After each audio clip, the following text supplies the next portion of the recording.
လာပါရှင်ဒီနေ့တော့ကျမကမနက်စာလေးကိုလက်ဖက်တုပ်လေးနဲ့စားပြမှာဖြစ်ပါတယ်စားမှာဖြစ်ပါတယ်ရှင်ကော်ပီခရမ်းကျင်သီးပြောင်းမှုထည့်ထားပါတယ်ပြီးတော့ကိုယ်တိုင်ထောင်းထားတဲ့လက်ဖက်ကလေးပါလက်ဖက်ချင်ဆက်ကလေးပေါ့နော်လက်ဖက်လေးထည့်လိုက်ပါတယ်ပြီးလို့ရှိရင်ဒီမှာချင်းက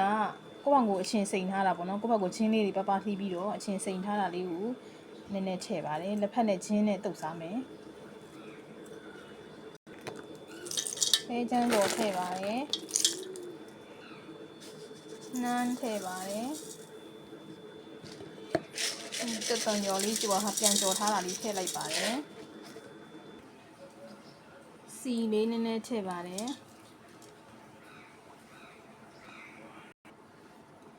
ငပြာရည်လေးနည်းနည်းထည့်ပါတယ်ငပြာရည်လေးနဲ့မှလက်ဖက်ကလေးကမှုေးတာပါရှင်ကျမကငပြာရည်လေးထည့်တုပ်တာကြိုက်ပါတယ်ဟင်းရွက်မှုလေးအနည်းငယ်ထည့်ပါတယ်တံမြာသီးထည့်ပါတယ်